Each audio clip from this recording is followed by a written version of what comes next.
صلى الله عليك سرك እንዳይለየን ነብይ صلى الله عليك ሁል ጊዜም የወዳጅ ሙስሊም ካፕሎች እየተባለ በሐራም መጨማለቅ እስከመች? ቢስሚላህ አልሐምዱሊላህ ሰላቱ ወሰላም አላ ረሱሊላህ ወአላ አሊሂ ወሰህቢሂ ወመንዋላ። የተከበራችሁ ወንድምና እህቶች አሰላሙ አለይኩም ወራህመቱላሂ ወበረካቱ። የጌታችን ያለ መልካም ፍቃድ ሆኖ ዛሬም በአዲስ ቪዲዮ ወደ እናንተ ብቅ ብያለሁ። ወደ ቪዲዮ ከመሻገራችን በፊት እንደተለመደው ለቤቱ አዲስ የሆናችሁ ሰብስክራይብ በማድረግ የደውሉ ምልክት በመንካት ቤተሰብ ይሁኑ። እንዲሁም አስተያየት ጥቆማ ካላችሁ ኮሜንት ስር በጨዋ ደም በወንድማዊነት መንፈስ ማስቀመጥ ትችላላችሁ። ዛሬም ለእናንተ አስተማሪና ቁም ነገር አዘል የሆኑ ቪዲዮዎችን ይዤላችሁ ብቅ ብያለሁ። እስከ ቪዲዮአችን ፍጻሜ ድረስ አብራችሁን ሁኑ።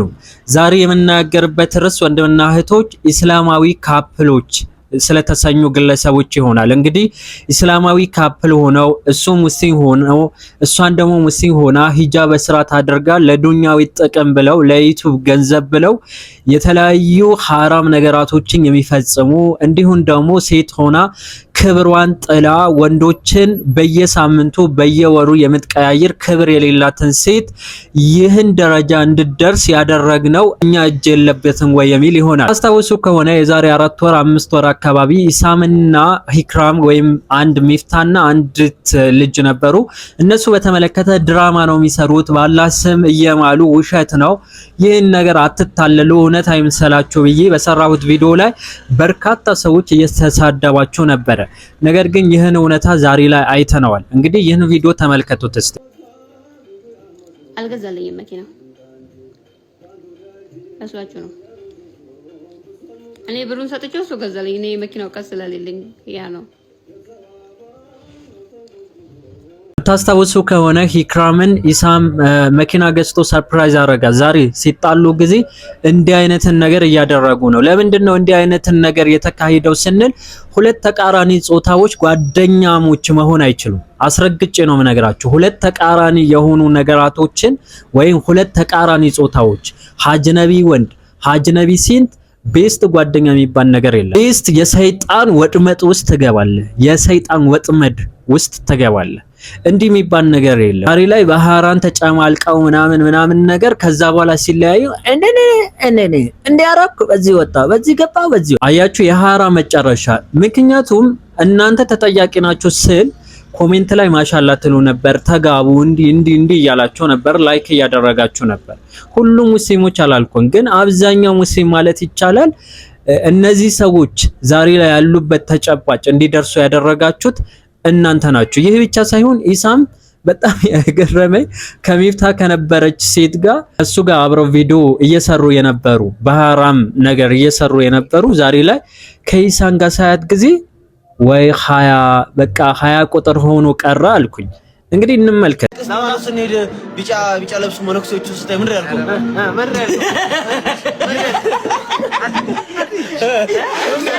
ቆንጆዬ ናት፣ በጣም ነው የምታምረው። ግን ከኔ ህይወት ይገናኝ አጂብ ነው እኮ ወላሂ። ነብዩ አለይሂ ሰላቱ ወሰላም አንዲት ሀጅነቢ ሴት ማቀፍ ይቅርና መጨበጡ ከመጨበጥ ሀጅነቢ ሴት አናቴን በሚስማር ቢበሳ ይሻላል እመርጣለሁ ብለዋል። ክብደቱን ለመግለጽ ነው። ኢማጂን አድርጉ። ጭንቅላታችሁ ላይ ሚስማር ቢመታ አትተርፉም፣ ላትተርፉ ትችላላችሁ።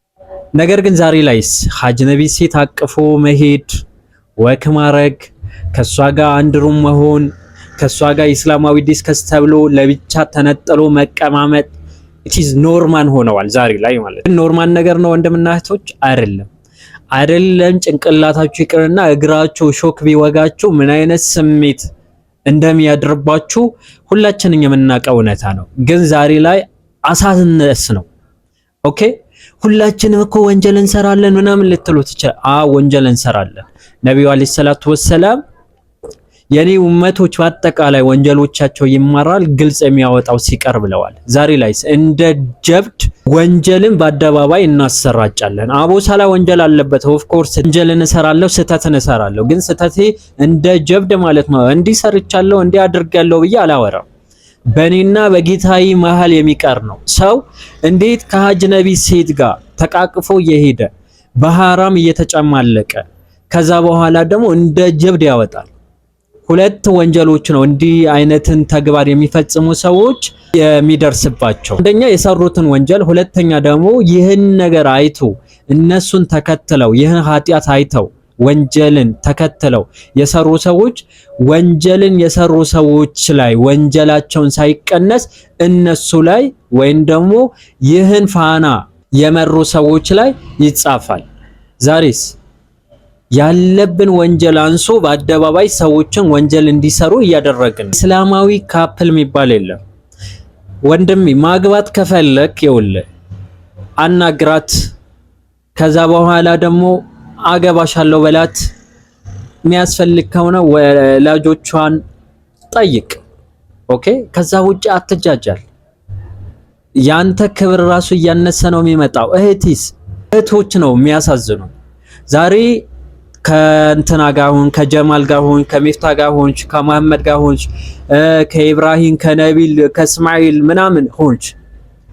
ነገ የምታገቢው ግን ጣሶ ሊሆን ይችላል።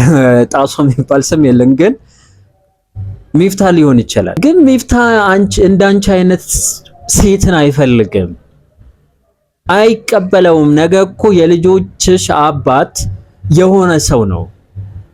ምታገቢው አንድ ሆኖ ሳለ 30 ወንዶችን አታጋቢ እህቴ።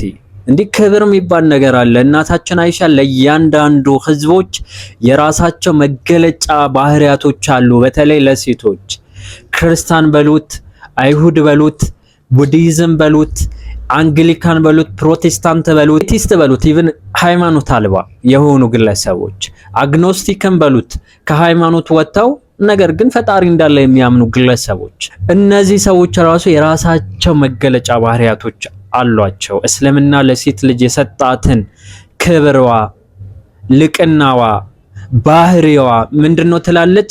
ማን ነው ያልኩኝ? እናታችን አይሻ የምእመናን እናት የነቢ ደግሞ ሚስት የሆነችው እናታችን አይሻ ረዲየላሁ አንሃ ሀያዋ ነው ለሴት ልጅ እስልምና የሰጣት ትላለች። አላሁ አክበር። ዛሬ ላይ ግን በሚያሳዝን ሁኔታ 20 ስትላት ጊዜ 30 አይሻልህም ትላለች። ይሄ ጠርሙስ ራስ የሆኑ ሴቶች አሉ፣ በጣም የገማ አስተሳሰብ ያላቸው፣ የተገማሙ፣ ክብር የሌላቸው ሂጃብ እኔ ቢያንስ ለሂጃባችሁ ክብር አትሰጡም። ቆይ ወንድም የላችሁም? ቆይ አባት የላችሁም? አባት ከሌላችሁ ወንድም የለም፣ አጎት የለም። እኔ እኮ ግራም ይገባኝ። ወንድ ሆናችሁ ማለት ነው እህቶቻቸው እንዲህ ሲሆኑ ለምንድን ነው ዝም የምትሉት? ወላሂ በጣም ጥሩ እህቶች እንዳሉ ሁሉም እኮ ማለት ጫና ፈጥረን ደግሞ ስርዓት እንዲይዙ ማድረግ ያለብን እህቶች አሉ። ጫና የምናደርገው ለምንድን ነው? እነሱ ለመጨቆን ነው አይደለም፣ እነሱ እንዳይበላሹ። የወንድ ልጅ ባህሪ እኮ ታውቃላችሁ፣ ሞት ኩልሽ እንዲሆን ኩልሽ ሊልሽ ይችላል። ሚያገባሽ ወንድ ግን ማለት ነው ለሐራም አይጋብዝሽም፣ አያቀፍሽም፣ እንትን አይልሽም ምናምን ነገር። በክብር አባትሽ ነው የሚጠይቀው። ክብር ይኖራችሁ። ታውቁታላችሁ እኮ ይህን የምታደርጉ እህቶች ታውቁታላችሁ እንደማትጋቡ፣ ግን በሐራም ትጨማለቃላችሁ፣ በሐራም ገንዘብ ታገኛላችሁ። ያ ገንዘብ ግን ይውላችሁ በጊዜና በቦታ የተገደበ ስኬትና ደስታ ልታገኙበት ትችላላችሁ፣ ግን ዘላቂ አይደለም። ስለዚህ እህቶች ወላሂ ለብሳችሁ ከምትወጡት አባያ ወይም ደግሞ ጅልባብ የበለጠ ለሀያችሁ ተጨነቁ። ራቆታችሁ ብትወጡ የሚሰማችሁ ስሜት አለ አይደለ? ሀያ ከሌላችሁ ወላሂ ሴትነታችሁ ጠፋ፣ በቁም ሞታችኋል። ሀያ ስታጡ ነው ማንም ቦዘኔ የታክሲ ተራ ምናምን ጋጣወጥ የሆነ እናትና አባቱ የማያከብር ድንጋይ ላይ ዱቅ ያለ ሰው የሚላከፋችሁ እናንተ በምታሳዩት ባህሪ የተነሳ ማለት ነው። ሀያ ላይ የዋካችሁ ትኩረት አድርጋችሁ ስሩ። ወላሂ ለዚህን ትልቅን ስኬት ትጎናጸፉበታላችሁ። ኢብኑ ቀይም ረሂመሁላህ እንደሚሉት አንድ ሴት ሀያ ካላት ህይወት አላት ይላሉ። ኢቭን ሀያ የሚለው ቃል ሀያት ከሚለው ግስ የተገኘ ነው ይላሉ። ማለትም አይናፋርነት፣ ጥብቅነት የሚለውን ቃል ህይወት ከሚለው ግስ የተገኘ ነው ይላሉ። አንቺ ሀያ ካለሽ እህቴ ህይወት አለሽ። ሀያ አጣሽው እህቴ ህይወት እንዳለሽ ልታይ ትቻለሽ። የሆነ ፉን ልታይ ትቻለሽ፣ ግን በቁም ሞተሻል። ስለዚህ በቁም እንዳትሞቺ ላንቺ ምን ያስፈልጋል? ሀያ ያስፈልጋል። ዛሬ እኮ በሚያሳዝን ሁኔታ በአደባባይ እኮ እንዲህ ማለት የጀመሩ እህቶች አሉ። እስቲ እንስማው። እኔ ምንም የማትቅሙ ወንዶች ግን ምናችሁ ነው የሚያማችሁ? ወንድ ልጅ ወንድ የሚያስብለው መቃሙ ነው። ሴቶች ደግሞ ባላችሁን አስቀሙ፣ ወንድሞቻችሁን አስቀሙ። ምንድነው ያለ ጫት በህይወት የለም። ፈንጂ ቃሚ አሁን ወንድ ልጅ ወንድ የሚያስብለው ጫት መቃሙ ነው የምትል ሴት ከባድ ነው፣ ወላይ ከባድ ነው። እኔ ምላሽ አልሰጣትም። አንድ ወንድሜ ምላሽ ሰጥቶባት አይቼ ስለተመቸን በሚገባት ቋንቋ ስለሆነ የሱን እንስማ። አቦ ፈንጅ ቃሚ። ሌላስ ወንድ ልጅ እንዴት ነው ጫማና ካልሲው ምናምን ብብት ውስጥ መሽተት የለበትም? ካምፓስ እያለው አንድ ጓደኛ ነበረኝና ምን ይል ነበር መሰለ አክረም፣ ወንድ ልጅ ወንድ የሚባለው ጫማውና እግሩ ምናምን ካልሲው ሲሸት ነው ይል ነበር። ልጁ ግም ስለሆነ ነው፣ ማጠብ ስለማይወድ ማለት ነው። እቺን ልጅ አሁን እንደዛው ገብቷል። ምናልባት በቂማም ተወልዳ ሊሆን ይችላል አላውቅም። ግን አንድ ሰው ፋሚሊ ካለው ወይም ደግሞ እድሜያቸው ያፈጀና ያረጀ ካልሆኑ ሲወልዷቸው ሚዲያን የሚከታተሉ የሚያዩ ከሆነ በቤተሰባቸው ውስጥ ሚዲያን የሚያዩ ከሆነ ሀያ ያደርጋሉ። ወይም ያ ፋሚሊ ምንድነው በሱስ የተበከለ ነው፣ ወይም ደግሞ የሚቆጣጠረው አካል የለም፣ ወይም እድሜው ሄዷል። ያው ሽንታቸው ከኮመጠጠ በኋላ የተወለደ ሊሆንም ይችላል እንጂ ጫትን የትኛውም ጫት ቃሚ ራሱ አላህ ወይ አንሳልኝ እያለ ነው የሚቀመው፣ ቃሚ እንኳን ማለት ነው። አስቡት። እና አሁን ይሄ ለመፈመስ ተብሎ እንደዚህ የሆነ መጋጋጥ፣ ይሄ መጃጃል ደደብነት ነው። በክፋት መጃጃል ጥሩ አይደለም። የተናገረው ነገር ማለት ነው ልክ ነው። እኔ ወንድ ልጅ ያውላችሁ ወንድ ልጅ ወንድ የሚያስብለው ተውሂድ ሲይዝ፣ ወንድ ልጅ ወንድ የሚሆነው ማለት ስልጡን ነኝ እያለ ከሴቶች ጋር ወይን ሴቶችን ማተራመሱ አይደለም። እናትና አባቱን የሚያከብር እናቱን የሚታዘዝ ለሴት ልጅ ክብር ያለው ሴት ልጅን ዝም ብሎ የማያሳድድ ማይጃጃል በወቅቱ ሰላት የሚሰግድ ነው ጀግና ወንድ ማለት። እንደዛ ከሆነማ ፍየልን ወንድ ነው በይ። ከዛ ፍየል ልታገቢ ነው ወነአውዙ ቢላህ። አላህ ይጠብቀን። እንግዲህ ወንድምና እህቶች ምን ይባላል እንደነዚህ አይነት ቆሮቆንዳ የሆነ ጸጉር ያላቸው ሴቶች ነው ያስቸገሩን። ጸጉር እንኳን ተፈጥሮ ነው፣ ስቀልድ ነው። ግን አላህን ፍሩ። ወላሂ ሀያ ማጣት ነው አሁን ይሄ ሀያ ማጣት ነው። ቤተሰቦቻቸው እንዲህ ዝም እንደሚሏቸው ደግሞ ግራ ነው የሚገባኝ ወላሂ። አሁን ቅድም ከኢሳን ጋር ይህን ቪዲዮ ራሱ አይቼው ነበር። እስቲ ነው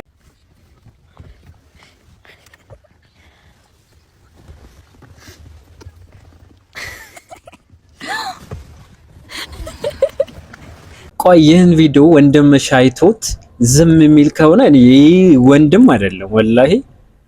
እስቲ ኢማጂን አድርጎ የኔ እህት ይህን ነገር ብታረግ ዝም እላታለሁ ወይ ዝም እላታለሁ ምትል ከሆነ ወላሂ ነብዩ አለይሂ ሰላቱ ወሰላም በሚስቱ በእህቶቹ በሴት ልጁ የማይቀና ጤነኛ አይደለም ብለዋልና ጤናችሁን ያሳስበኛል ሀይቃ ማለት ነው።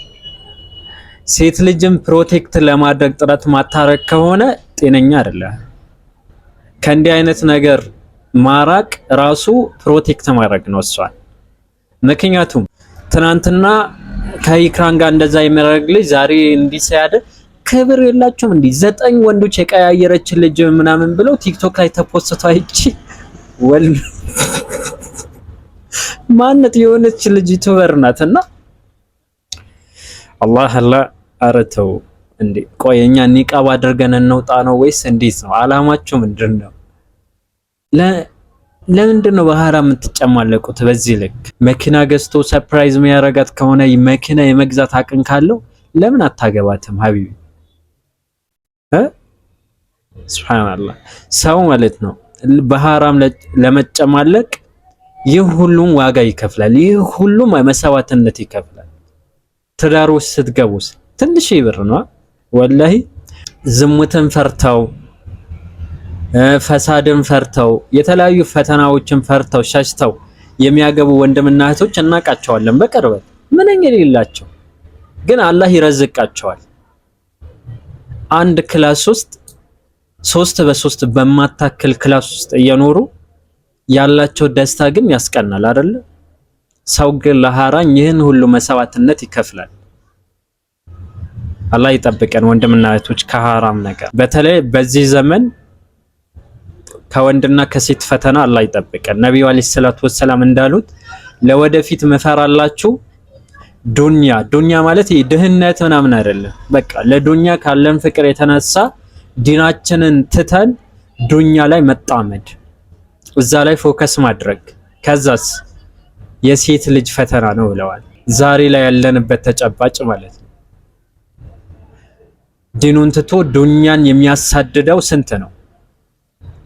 ሐላል የሆነችው ሚስቱን ትቶ ማግባት እየቻለ በተለያዩ ናይት ክለብ እያለ ኦቨር እያለ ቅዳሜ እያለ ምናምን ነገር ጫቱን ይዞ ሽሻውን ሚያጭስ ጋንጃ ሚይስብ ምናምን ስንት ወጣት ሙስሊም ወንዶች አሉ። ትዳር ስትለው ጊዜ እንዲህ ገና ነኝ እኮ ምንም አቅም የለም። የያዘው ስልክ ግን አይፎን 17 ፕሮ ማክስ ምናምን ነው 300 ሺህ ምናምን የሚሸጥ ነው። ኢማጂን አድርጉ። ወላሂ አላህ በረካ ካረገው 50 ሺህ ብር በቂ ነው ለትዳር። ይህ ማለት ግን የሆነ ነገር ሳትይዝ ገባ ማለት አይደለም። እኔ የሆነ አራት ማዕዘን ግድግዳ ውስጥ አስገብተ ግድግዳ ላሽ አትላትም። ቢያንስ የሆነ ነገር ሊኖርህ ይገባል። ነብዩ አለይሂ ሰላቱ ወሰለም እንዳሉት እናንተ ወጣቶች ከናንተ መሃል አቅሙ ያለው ማስተዳደር የቻለ ያግባ። ከዛ ውጭ ግን ስለነገባ ይሄ ልጅ ሲመጣ ማስተምረው ትምህርት ቤት አላህ ያውቃል። ብራዘር አንተ ስለዛሬው ዛሬ ላይ ሚስቴ ማስተዳደር እችላለሁ እንዲሁም ደግሞ ቋሚ የሆነ ገቢ ያለኝ ለምሳሌ የራስ ትንሽ የሱቅ ብትሆን ተቀጥራ የምትሰራ ከሆነ ምናምን እነዚህ ነገራቶች ካሉ ወላሂ በአላህ ላይ ተወኩል አድርገህ ማለት ነው ትዳር ላይ ገባ። በአላህ ላይ በደንብ አድርጎ ማለት ነው ተወኩል ካለህ በእርግጠኝነት ካለህ አላህ ይረዳሃል እኮ። አላህ ለምነው ምናምን የሚባል ለምሳሌ ሰንበዲ ዛሬ እኔ ስፖንሰር አደርጋለሁ ልታገባ ሙሉ ወጪህን እሸፍንላለሁ ቢል የሰው ልጅ በጣም ፉል ኮንፊደንስ ላይ 100% እርግጠኛ ሆነን ማለት ነው እዛ ላይ ተስፋ እናደርጋለን። ግን ያ ሀብት የሰጠውን አምላክ ደግሞ አላህ ላይ ምን ያክል ተወኩላለን? የለንም። እኔም ጭምር ነው በነገራችን ላይ ይህን ነገር ማስተካከል አለብን። መልእክቱ ለእናንተ ብቻ አይደለም፣ ሁላችንም በተናገርነው ነገር ተጠቃሚ ሰዎች ያደርገን። እንግዲህ አላሁ ሱብሓነሁ ወተዓላ ያላገባችሁ ሐላል የሆነ ትዳር ይስጣችሁ፣ ከእንዲህ አይነትን ፈተና አላህ ይጠብቀን።